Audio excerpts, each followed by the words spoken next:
nyatanya sudah menjadi tren kegembiraan secara bersama-sama sebagian umat yang bukan hanya mayoritas di sebuah negara, Islam yang minoritas pun sekarang berani menunjukkan ke dunia untuk memperingati menyambut datangnya hari peringatan kelahiran Nabi Agung Rasulullah Sallallahu Alaihi Wasallam. Kita mungkin tahu juga melihat sebaran video di berbagai media sosial, di aplikasi WhatsApp, di berbagai daerah dan negara, dari Inggris, dari Jerman, dari Rusia, yang kita kenal selama ini Islam yang minoritas, ternyata juga bergembira menyambut datangnya hari peringatan kelahiran Rasulullah Sallallahu Alaihi Wasallam. Tidak lain bagian dari cinta kita kepada Nabi, tak lain bagian dari rasa rindu kepada Rasulullah, tidak lain ini merupakan cara yang juga efektif untuk mencintai Nabi, antara lain membaca sejarah, antara lain memuji-muji sifatnya. Tidak ada Nabi yang dipuji oleh umat seluruh dunia berabad-abad dengan berbagai kata dan bahasa yang indah kecuali Rasulullah. Tidak ada Nabi dan Rasul yang terdahulu yang dipuji-puji, yang akhirnya juga membahayakan Nabi itu sendiri karena umat yang mengkultuskan. Tapi Rasulullah semakin dipuji, semakin disanjung, semakin kita cinta kepada Rasulullah, jauh dari mengkultuskan. Ini yang paling berbeda dengan umat-umat yang terdahulu. Mengkultuskan para nabinya, ternyata nabi-nabinya itu diagungkan kebablasan, bahkan dianggap sebagai anak Tuhan, bahkan dianggap sebagai seperti Tuhannya. Ada di dalam Al-Quran Nabi Uzair, salah seorang nabi dari Yahudi, itu dikultuskan menjadi, diakui sebagai anak Tuhan. Di dalam agama Nasrani kita juga tahu semua, akhirnya kemudian dikultuskan Isa sebagai anak Tuhan. Allah menyatakan, "Waqalatil yahudu Uzairun ibnullah, waqalatil nasara al-Masih ibnullah." Orang Yahudi menganggap Uzair yang Nabi Allah juga sebagai anak Tuhan. Nabi Isa yang merupakan Nabi Allah juga akhirnya oleh kaumnya dianggap Tuhan. Tapi semakin kita memuji Nabi, semakin kita mengenal sifat Nabi, semakin kita menyanjung Nabi, semakin kita mempelajari perjuangan Rasulullah, semakin kita cinta kepada Rasulullah, dan tanpa ada embel-embel mengkultuskan. Jadi alasan melarang orang untuk memperingati hari kelahiran Rasulullah, dikhawatirkan mengkultuskan Rasulullah, itu alasan yang diada-adakan. Nyatanya menyanjung, memuji, meneliti, menulis sejarah pribadi Rasulullah itu sudah berabad-abad, sudah berpuluh tahun oleh para ulama, dan tidak ada orang yang terjebak untuk mengkultuskan Rasulullah, bahkan semakin dekat dan semakin cinta kepada Rasulullah. Yang selanjutnya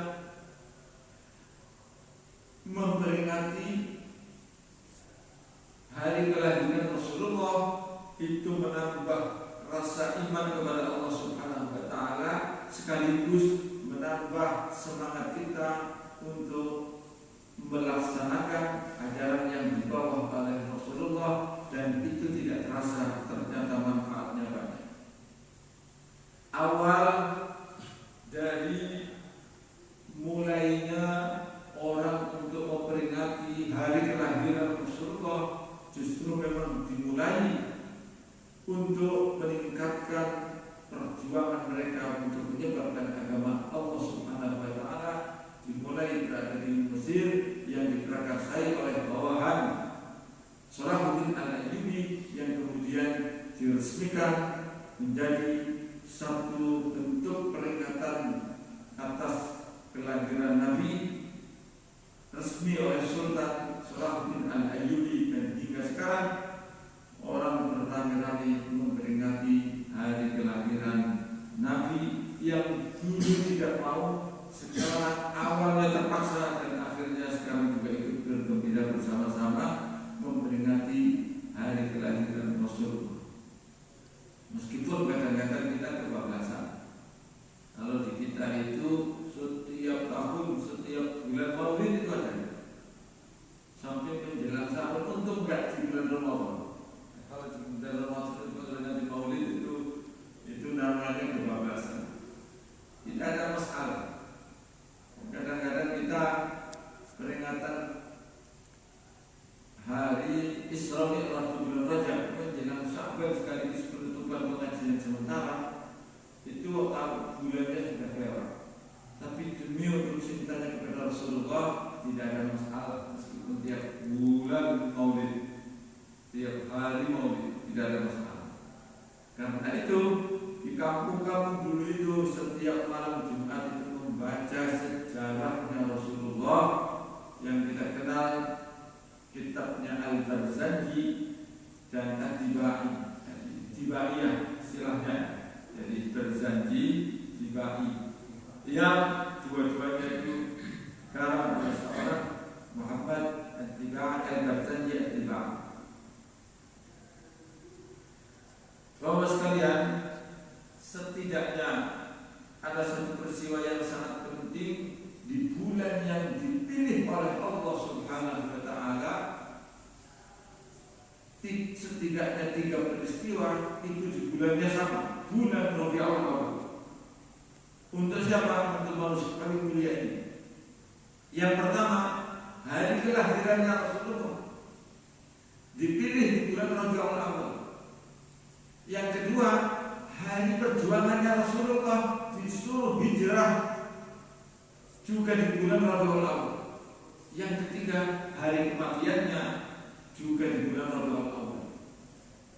Tahun gajah istilahnya 570 atau 71 Rasulullah lahir tanggal 12 Rabiul Awal. Kelahirannya bukan hanya keluarganya, tapi seluruh alam itu bergembira menyambut kedatangannya seorang Rasul yang lahirnya begitu lahir sujud dan sudah dihitam. Itu sudah istimewa. Yang kedua, hari perjuangannya. Wakila menurut satu informasi nyampe ke Kota Mekah itu sama tanggal 12 Rabiul Awal. Lalu diperingati di bulan Muharram. Nah, misalnya begini. Ada satu masalah dalam pemerintahan Umar bin Khattab. Karena ada peristiwa yang bulannya itu sama. Ini bulannya sama, tanggalnya semuanya ingat bulan ini tanggal ini. Tapi semua itu orang tidak ingat. Ini kira-kira tahun berapa? Oh, kita enggak punya tahun.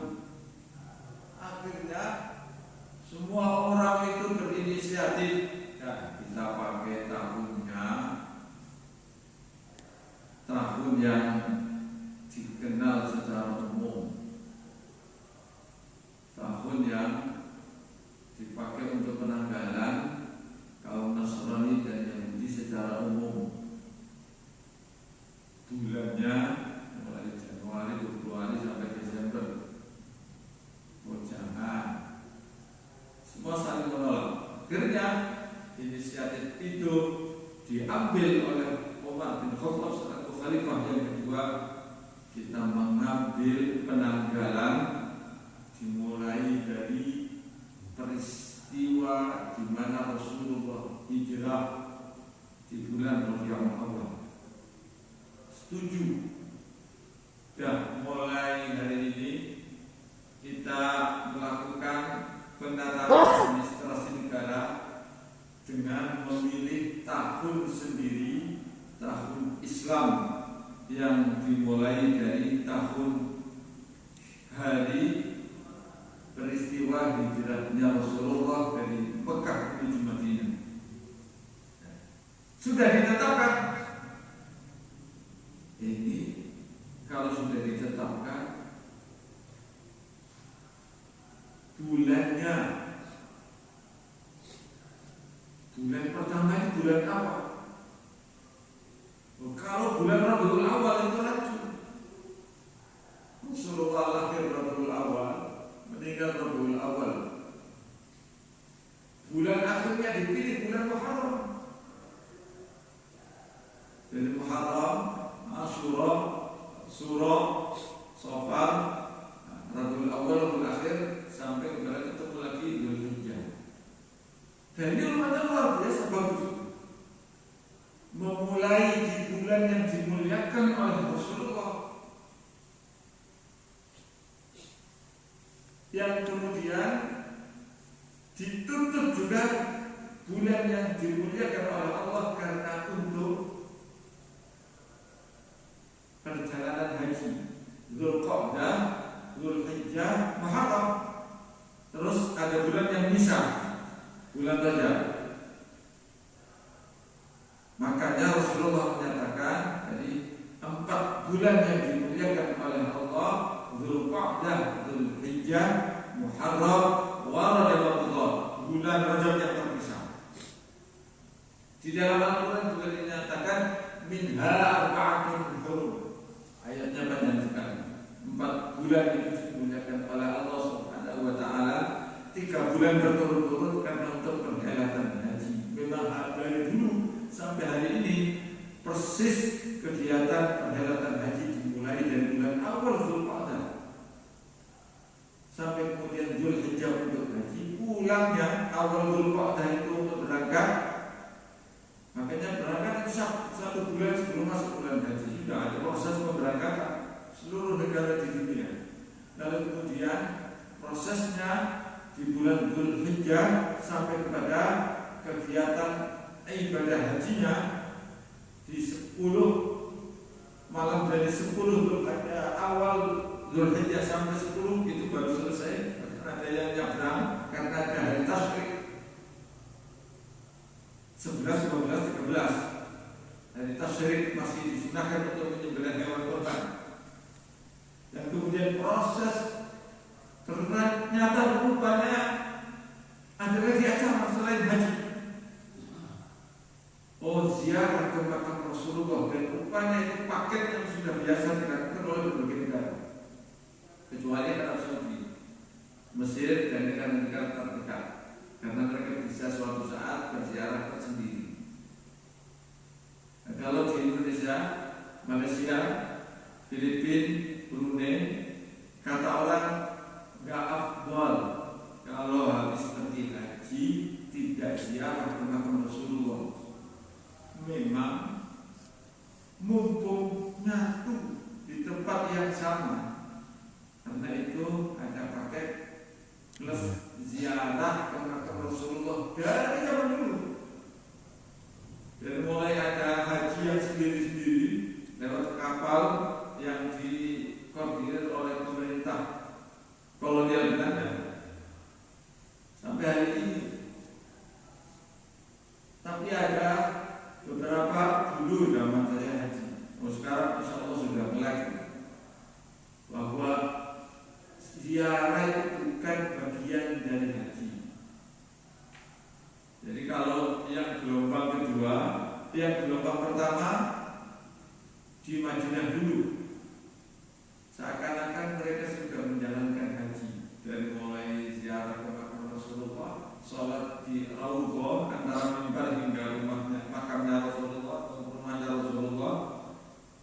Terus ada sholat arba'in, jadi sholat 40 rakaat atau 40 waktu, memang berbagai istilah. Itu disunahkan. Kalau sudah menganggap bagian dari haji, umumnya kalau yang gelombang pertama ke Madinah itu dianggapnya sudah bagian dari ritual haji, dan yang lucu lagi itu mereka menganggap itu sudah bagian dari haji, sehingga mereka yang berbekalan banyak itu belanja sebanyak-banyak mungkin di Madinah, nyampe ke Mekah itu tinggal sedikit, padahal tenaganya itu yang wajib itu untuk haji ke Mekah. Terus setelah itu pulang, kapan itu? Sejak itu Umar bin Khattab menyatakan ini tanggal 1 bulan ke-1 Muharram tahun berapa? Bukan tahun 1. Tahun dimulainya peristiwa hijrah tahun 17 yang dipakai, karena sebelumnya Rasulullah itu hijrah sekitar 10 tahun ke Madinah. Lalu kemudian tahun berikutnya Abu Bakar memimpin sebagai khalifah 2 tahun lebih sedikit. Lalu kemudian disambung Umar bin Khattab sekitar 8 tahun. Jadi tahun 17 tanggal 1 bulan 1 maksudnya bulan Muharram. Sampai hari ini menjadi penanggalan tersendiri. Kalau kita menggunakan tahun penanggalan orang lain, kita bingung itu mau bikin peringatan lebih, dan kita bingung karena memang hampir semua penanggalan dengan bulan Muharram sampai kepada Dzulhijjah itu bulan-bulan di mana semua perhelatan kegiatan ibadah itu menggunakan penanggalan tersendiri. Nah, kita menetapkan melalui bulan-bulan Islam dan penanggalan Islam. Ada Ramadan, ada haji. Ada kemudian Ru'yatul Hilal, bukan hanya di bulan Ramadan, tapi Ru'yatul Hilal itu untuk menentukan hukum tanggal 9 itu juga dilakukan Ru'yatul Hilal. Hanya saja tidak terlalu populer seperti bulan Ramadan. Nah, terus kemudian ini 2 peristiwa. Peristiwa yang ketiga adalah di mana Rasulullah disuruh kembali ke hadirat Allah Subhanahu wa taala, wafat juga pada tanggal 12 Rabiul Awal, harinya sama, hari Senin. Hanya saja Rasulullah mau lahir itu pada ini nanti sebelum subuh. Lahirlah jabang bayi yang paling mulia di seluruh dunia dan semuanya bergembira. Bahkan bukan hanya kakeknya Abdul Muthalib, dan paman-pamannya juga ikut bergembira, termasuk Abu Jahal dan Abu Lahab. Sangat bergembira mereka, meskipun nyatanya suatu saat keduanya akan menjadi musuh dari Rasulullah. Semuanya bergembira. Nah, di tanggal kematiannya, wafatnya, hari wafatnya di hari Senin, bedanya jam saja. Jam meninggalnya Rasulullah antara zuhur dan sebelum asar. Beliau meninggal dunia, dan itu tidak kalah menarik peristiwa itu. Peristiwa meninggalnya Rasulullah, karena peristiwa meninggalnya Rasulullah itu jauh lebih menyedihkan. Jadi terbalik. Rasulullah lahir, semua orang gembira, semua alam ini gembira, semua menyatakan kebahagiaan untuk menyambut kelahiran Rasulullah. Saat di hari kematiannya, semua orang sedih, semua orang tidak percaya saat itu bahwa ternyata Rasulullah itu meninggal. Kalau ada yang percaya, Islam. Dalam usia 61 tahun Rasulullah meninggal dunia. Akhirnya datanglah Abu Bakar.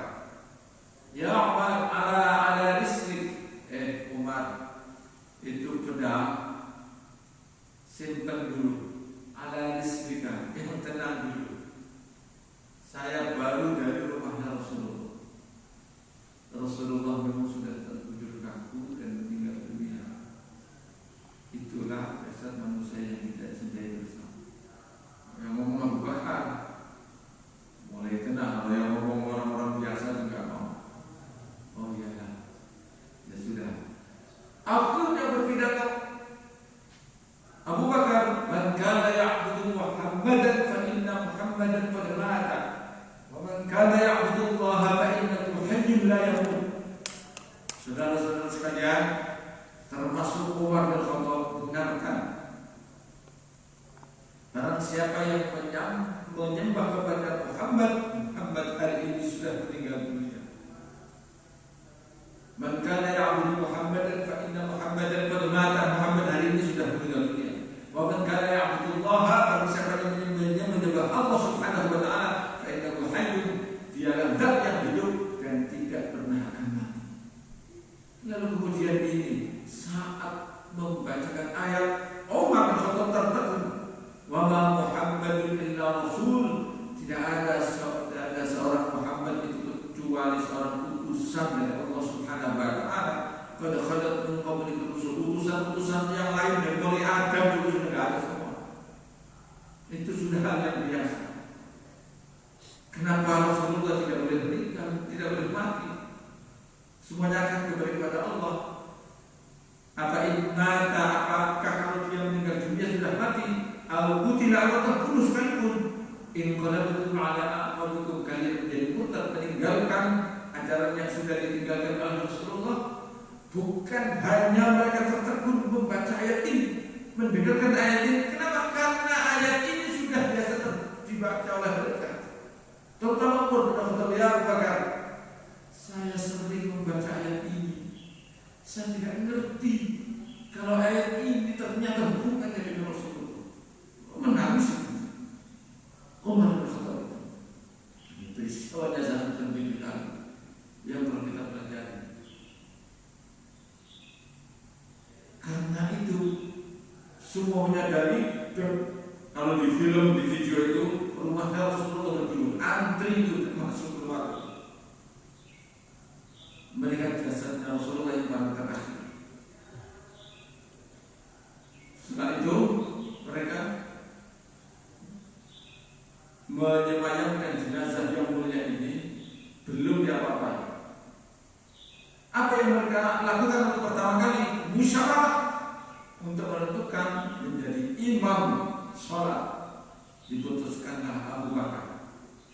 Musyawarah untuk menjadi penerus Rasulullah, diputuskanlah Abu Bakar meskipun belum dilantik.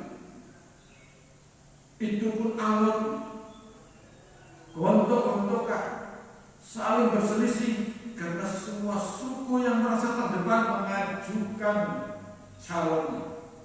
Sekarang itu sama dengan pilkada. Masing-masing partai sudah mengajukan. Sekarang itu entah pemilu sudah 1 tahun lebih yang akan datang ini. Jadi bunya sudah ini sudah seakan-akan besok pemilu. Partai-partai sudah tertuju ke sana kemari. Ributnya itu punya gemanya sudah tersiur sampai hari ini. Saya khawatirnya ngurus negara malah berantakan gara-gara kapsi apa calon presiden.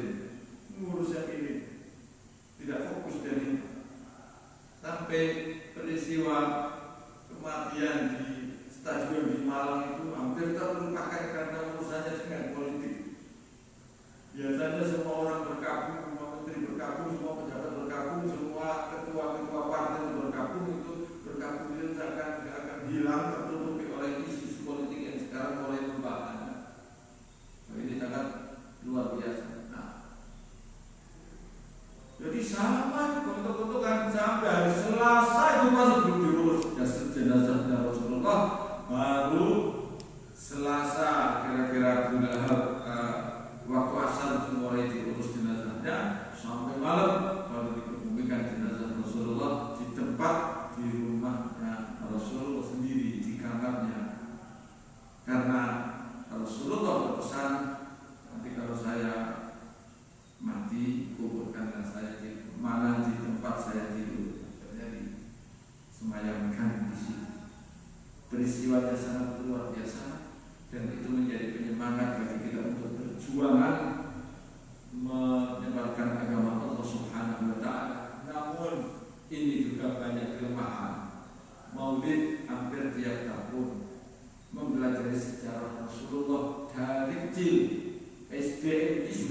sejarah Rasulullah lagi-lagi sering saya kritik di berbagai tempat, termasuk teman-teman saya dekat dengan Menteri Agama. Saya sampaikan bahwa penulisan sejarah Islam, sejarah tentang keluarga Nabi itu tidak banyak yang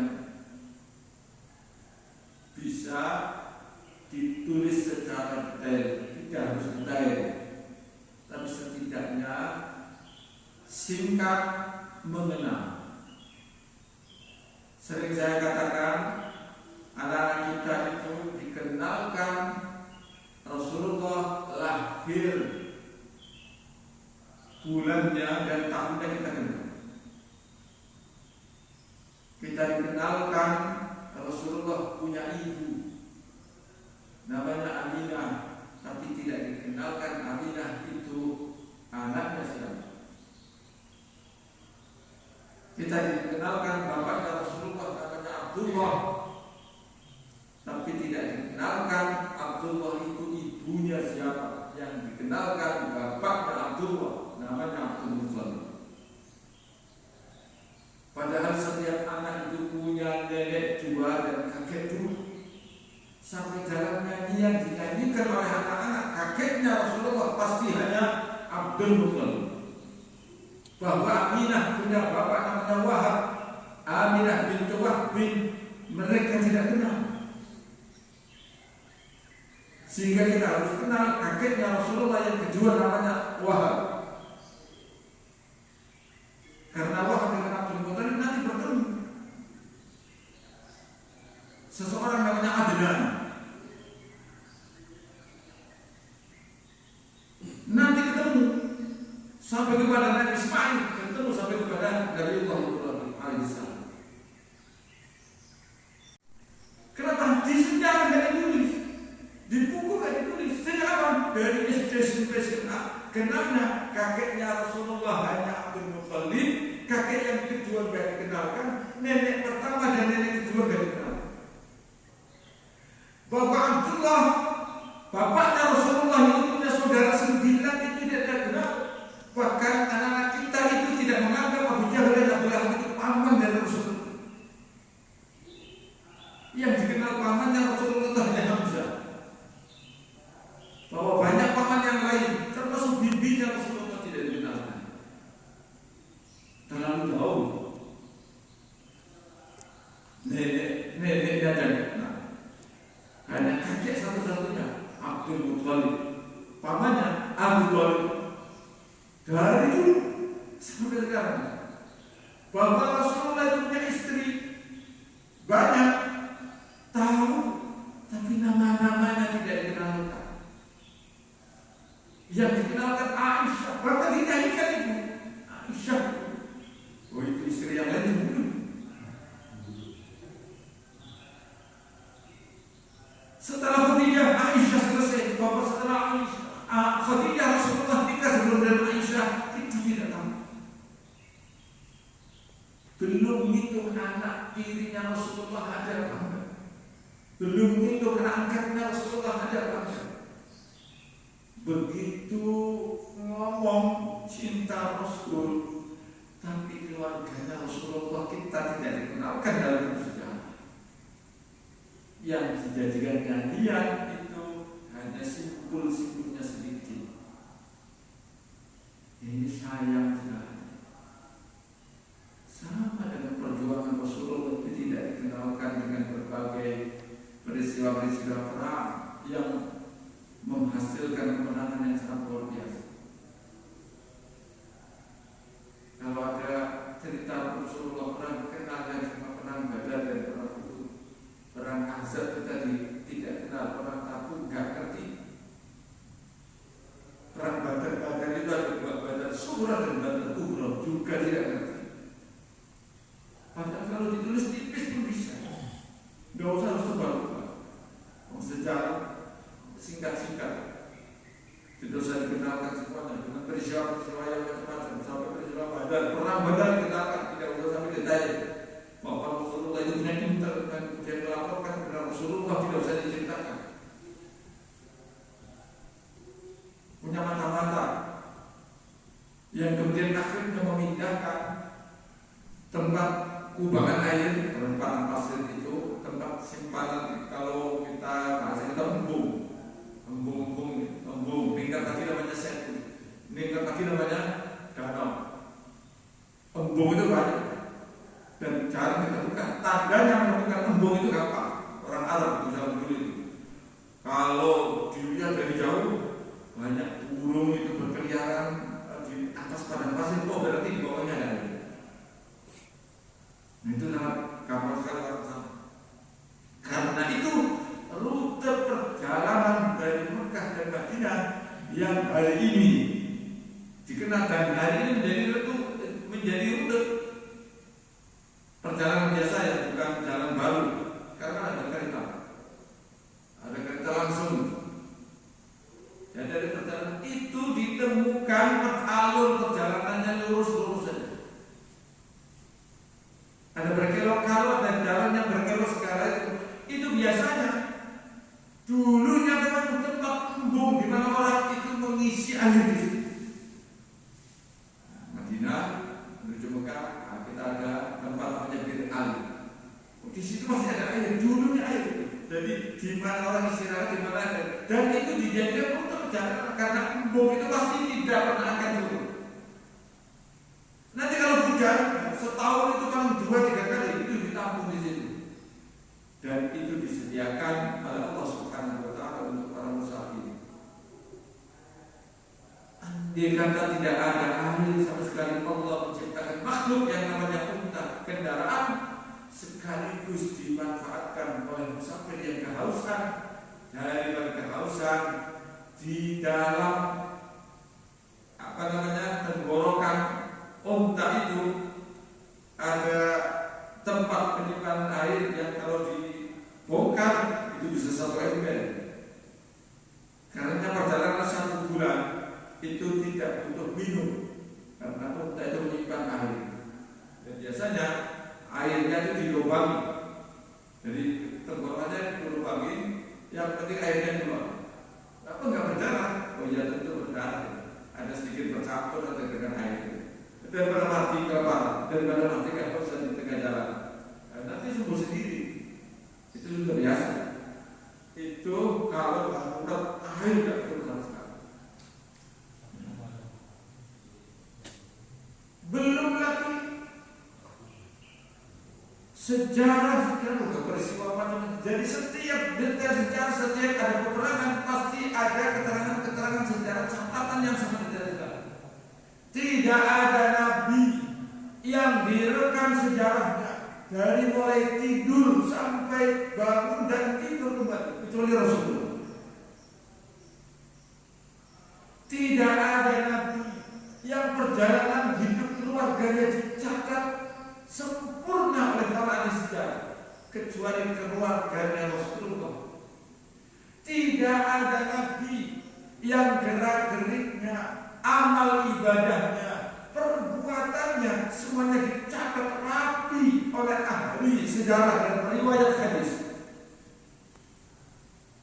Tidak ada ucapan yang keluar dari bibir mulia Rasulullah SAW kecuali dicatat oleh para ahli sejarah yang kemudian diklasifikasikan menjadi sahih, tidak sahih, sahih, hasan, dhaif, maudhu', mudallas dan sebagainya. Dicatat oleh mereka. Bahkan tidak kurang sampai ada orang-orang tertentu yang diberikan kemampuan oleh Allah Subhanahu wa taala untuk bisa bertemu dengan Rasulullah yang zaman dengan mimpi. Yang zaman itu hanya melihat secara kasat mata yang kita tidak tahu beliau bertemu. Antara lain dalam kitab Ihya Ulumuddin dan kitab-kitab catatan Al-Ghazali yang lain yang orang memasukkan hadisnya itu dia tulis. Kenapa? Karena Al-Ghazali percaya ini dari Rasulullah. Kata Al-Ghazali, saya sering mimpi bertemu dengan Rasulullah dan saya tanya, wahai Rasulullah, ini apakah betul hadis ini dari engkau? Iya, itu saya yang ngomong, bukan orang lain. Akhirnya ditulis oleh Ihya oleh Al-Ghazali dalam berbagai kitab yang termasuk kitab induknya Ihya Burhanuddin yang kemudian oleh ahli hadis dinyatakan palsu sebagian besar hadis yang ditulis oleh Al-Ghazali dalam kitab Ihya Ulumuddin. Al-Ghazali tidak peduli, kata dia, saya akan nanya langsung kepada Rasulullah. Di antaranya orang yang diberi kemampuan itu adalah Al-Imam Al-Ghazali. Sebelumnya Imam Malik yang menulis hadis Al-Muwatta yang dihafal oleh Imam Syafi'i itu juga setiap malam bertemu dengan Rasulullah untuk menanyakan perihal apa yang diucapkan oleh Rasulullah, apakah benar-benar dari Rasulullah, dan itu bukti. Itu salah satu kemampuan dari Imam Malik yang juga berbagai karamah dari Allah Subhanahu wa taala yang diberikan oleh Allah Subhanahu wa taala kepada Imam Malik. Ditulis semua sejarah kehidupannya oleh para penulis sejarah, berbagai tumpukan kitab itu sampai hari ini dipelajari, diteliti, dihafal hadis-hadis yang bukan hanya dibuat, bahkan juga ambil. Kalau tidak dihapus semua, tidak dihilangkan semua, waduh banyak sekali. Al-Imam Al-Bukhari ada lagi yang satu zaman namanya Imam Al-Dunya, tapi tidak terkenal, padahal zamannya sama.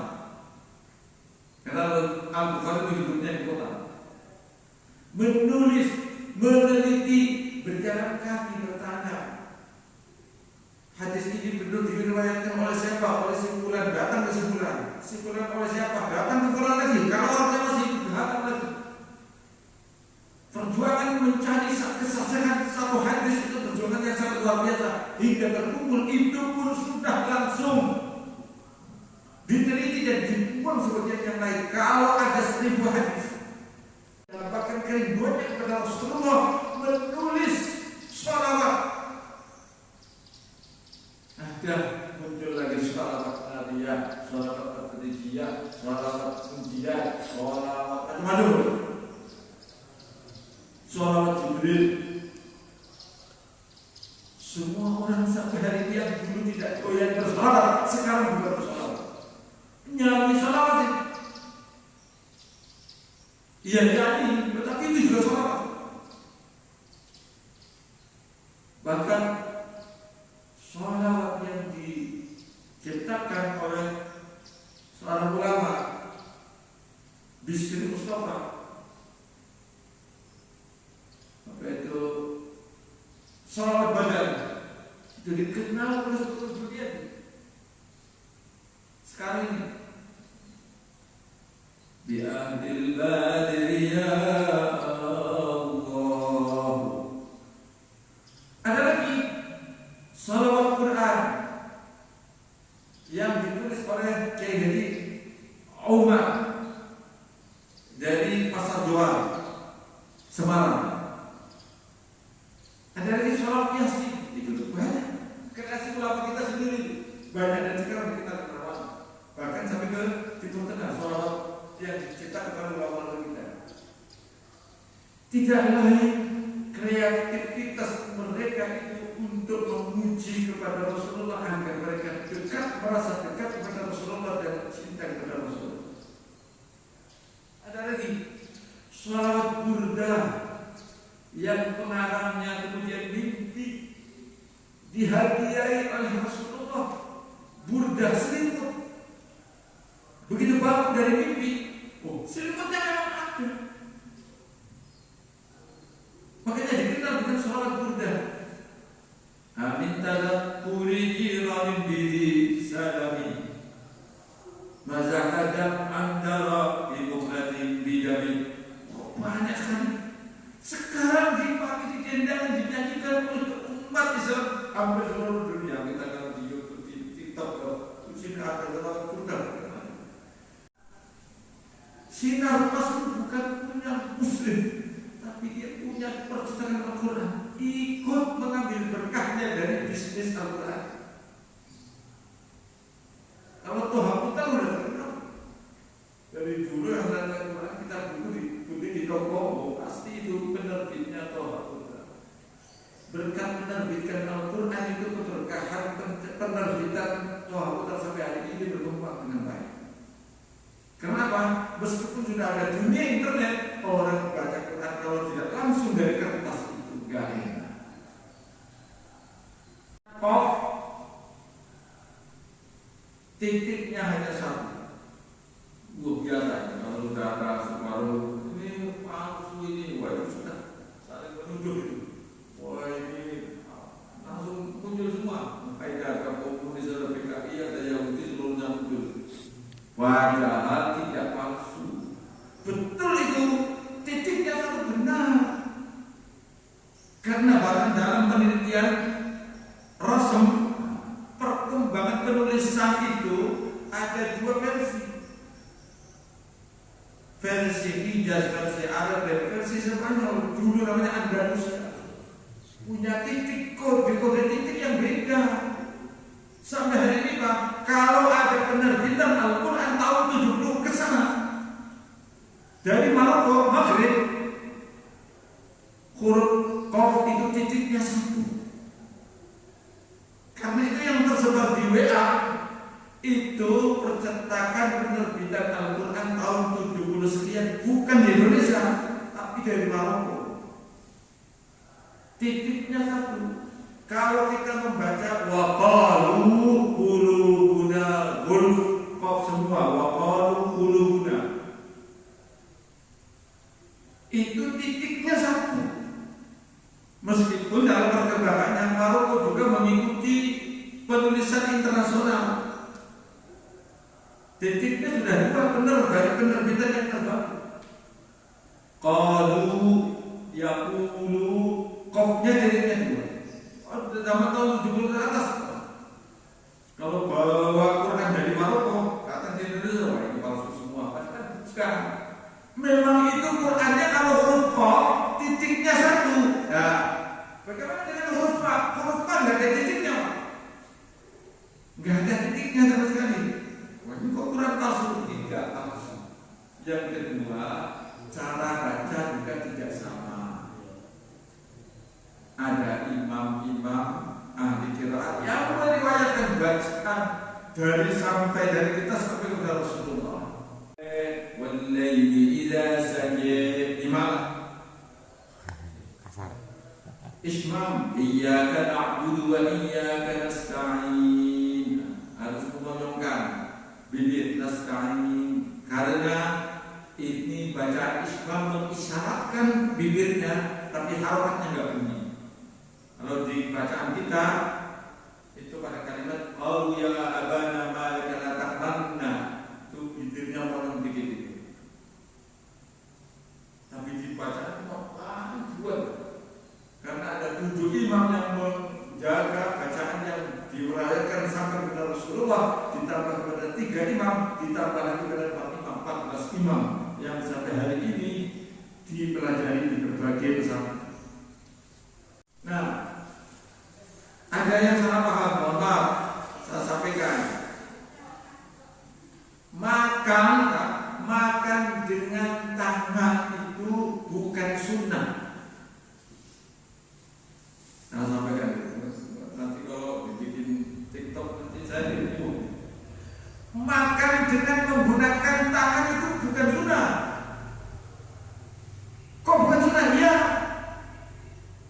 Alat untuk makan dengan menggunakan tangan itu alat yang paling tradisional dan paling lama digunakan oleh manusia sejak zaman Nabi Adam sampai sekarang.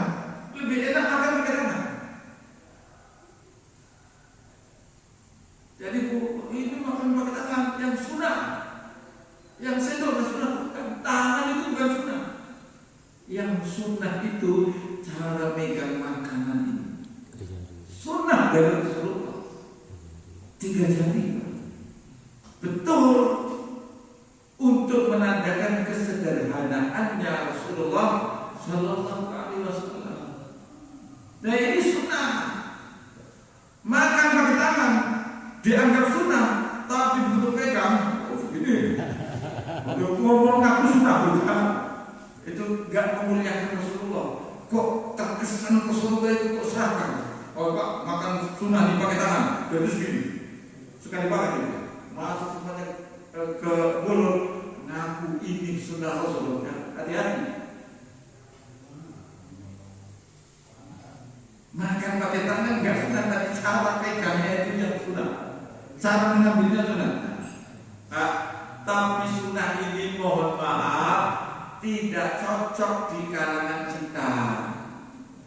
Kenapa Pak? Kita makannya pakai nasi. Ya jangan memaksakan sunnah Rasul, ngambil dikit-dikit. Ayo sunnah Rasul, ngambil dikit-dikit nih. Ya silakan aja, saya nggak mau gitu. Kelamaan itu. Ayo Pak, makannya beda Pak. Makan Rasulullah itu kurma, roti, gandum itu sunnah benar. Menandakan kesederhanaan Rasulullah. Tapi jangan dipaksa, sunnahnya Rasulullah untuk makan nasi yang kita makan. Ngambil dikit-dikit itu, kelamaan itu banyak orang yang nggak sabar. Dan mohon maaf sekali lagi juga saya sampaikan bahwa yang disunahkan di zaman Rasulullah tidak semuanya bisa dilakukan oleh kita. Ibu-ibu nanya malu kalau mau nanya ke bapak-bapak. Wahai umat, kalau mau nanya malu. Usman kalau mau nanya ini malu, datanglah bertanya kepada Aisyah. Karena itu andai kata Aisyah umurnya tidak panjang, 1 tahun Rasulullah tinggal, lalu kemudian Aisyah juga ikut meninggal, buntu urusan kewanitaan. Bagaimana mulai headnya, kalau mulai head itu terus itu hukumnya apa memang darah head atau bukan, itu bukan darah head, itu dengan darah istihal, mirip darah head tapi bukan darah head. Sumbernya dari Aisyah. Bagaimana cara taat kepada suami? Sumbernya dari Aisyah. Bagaimana urusan rahasia rumah tangga yang boleh diungkapkan dan tidak boleh diungkapkan, sumber dan riwayat dari Aisyah. Sangat luar biasa. Karena dalam hidup rumah tangga, mohon maaf, tidak seperti sekarang. Semuanya diungkap. Urusan rumah tangga itu sampai medsos hari ini. Urusan rumah tangga sampai disebar di WA hari ini zamannya. Padahal tidak semua mengungkapkan urusan keluarga itu diungkap di halayak umum. Kalau dulu itu ditutupi. Apalagi ada artis di televisi yang khusus acara gosip, itu acara keras animal, acara untuk mengungkit aib orang, yang akhirnya orang itu nggak cerai jadi cerai itu gara-gara acara ini. Benarkah si ini dan si anu bercerai? Padahal anteng-anteng aja hidup rumah tangganya, tapi sudah dipancing-pancing. Benarkah? Oh, lama-lama diteliti. Oh, sudah benar. Ini sih sekarang. Makanya hati-hati kalau bermain medsos itu, mohon maaf, sekarang bukan mulut yang lebih pedas, tapi jari jemaah jauh lebih pedas daripada mulut kita sendiri. Kalau mulut itu ngomong sekali, tapi jari jemari ngomong kapan saja, di jam berapa saja.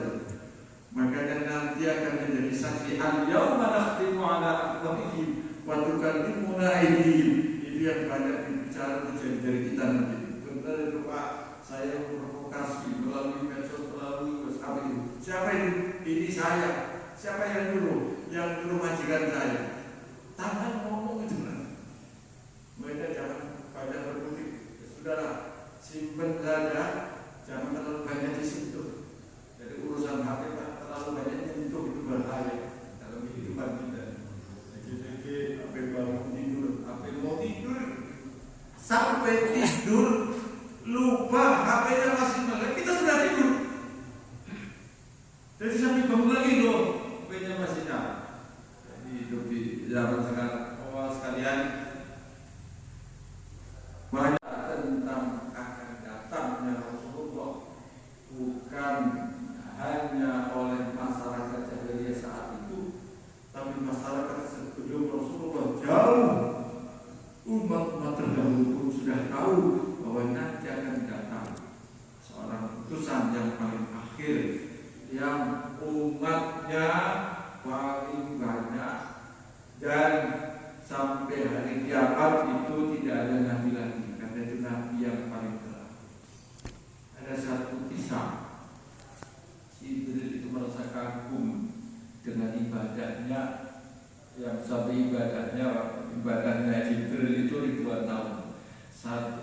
tahun ibadah sekian, naik kelas sampai menjadi pimpinan para malaikat.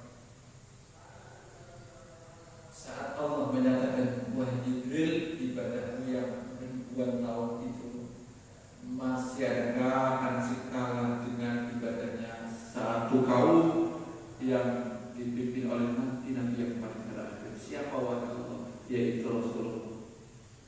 Kenapa kau lebih mulia? Ya, engkau ibadah kepadaku wahai Jibril bukan atas perintahku, karena kesadaran sendiri menyatakan bahwa saya sudah diciptakan oleh Allah. Ayo kita kaum malaikat untuk beribadah sebagai rasa terima kasih. Mereka bersujud bertahun-tahun, berpuluh-tahun. Umatnya Nabi yang paling terakhir itu ibadah atas perintahku, dan ini yang paling mulia. Walaupun ibadahnya, sholatnya sambil berlaku, walaupun sholatnya sambil mikir-mikir, kadang-kadang sholatnya tidak khusyuk meskipun berjamaah, apalagi sholat sendirian tidak khusyuk sama sekali, tapi kata Allah itu masih diberi terhormat karena atas perintahku mereka beribadah.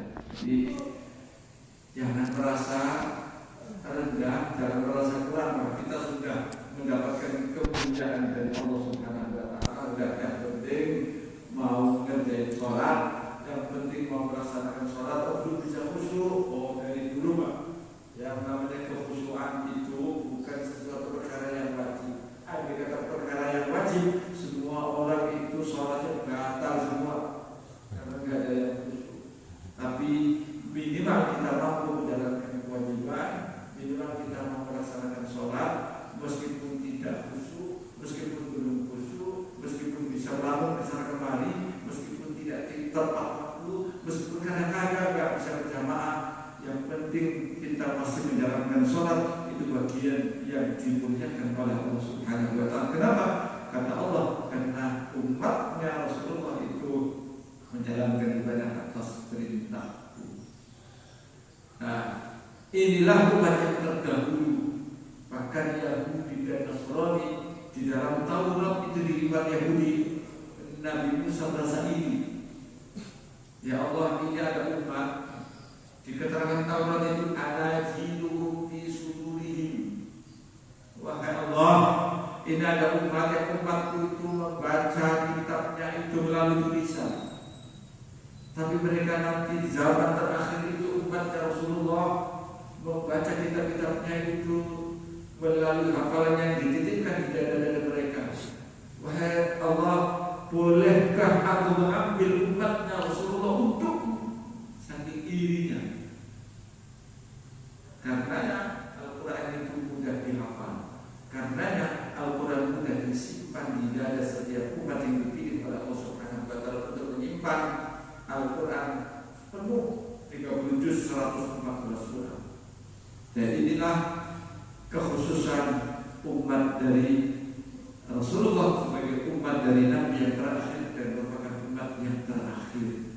Jadi banyak Nabi yang iri, banyak Nabi yang pengen, bukan hanya pengen menjadi umat yang terakhir, tapi pengen menjadi umatnya Nabi Muhammad. Nabi Musa, Nabi Isa, Nabi Nuh, Nabi sampai Nabi Adam.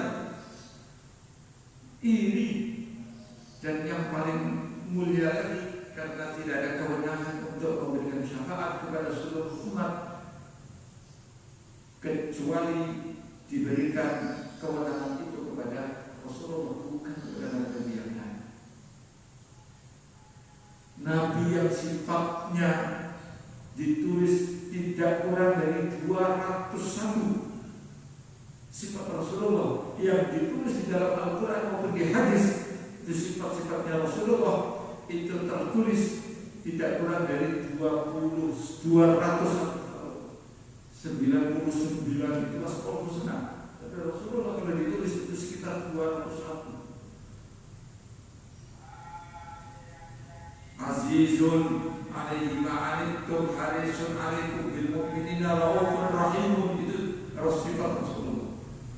Belum yang tertera di hadis, banyak sekali yang di Al-Quran dan di hadis itu sifat-sifat yang kalau dikumpulkan ditulis sekitar 200. Karenanya banyak ulama yang memuji-muji kemuliaan Rasulullah, di antaranya menggunakan sifat-sifat yang tertulis di dalam hadis-hadis Rasulullah maupun di dalam Al-Quran.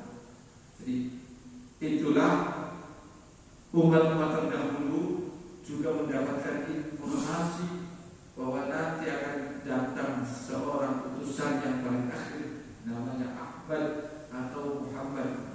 Kita juga sudah tahu karena hari ini kita gampang melihat di media, di YouTube dan macam-macam. Oh ternyata ada nama-nama Muhammad di Injil, di kitab-kitab yang masih tulisannya asli. Oh ternyata ada Muhammad di nama kitab Sanskerta. Oh ternyata ada nama Muhammad di kitab-kitab lain yang tertera dan namanya Muhammad. Ada yang dirahasiakan dan sudah ada yang kita lihat di YouTube, di media sosial itu sudah ada. Dan itu hasil penelitian sudah diteliti oleh para ilmuwan. Oh ternyata benar bahwa informasi akan datangnya Rasul itu zaman akhir itu ada. Oh ternyata sudah ditulis oleh mereka. Baik, sudah sampai jam 6. Saya kemarin itu mikir-mikir ke arah untuk keberangkatan ke Kalimantan. Takutnya di sana juga nggak bisa lagi waktunya Pak. Insya Allah sih 10 hari saja, antara 20 sudah balik. Maka biarin aja lah, saya sempatkan aja, makanya saya di kabari Pak Wawan. Insya Allah masih bisa. Padahal tadi malam itu saya masih rapat sampai jam 9 masih rapat. Nggak apa-apa. Kesiangan yang nggak datang nggak apa-apa. Alhamdulillah. Bangun sudah terlambat. Oh ada suara ada. Langsung bangun. Ingat kalau ada kealaman. Alhamdulillah. Kita masih diberikan kesempatan untuk buka ini sejarah Rasulullah SAW hingga beliau. Masya Allah, Ustaz, mohon maaf sebentar, mungkin saya beri kesempatan ujian untuk pertanyaan, mungkin nggak banyak yang kita singkat saja.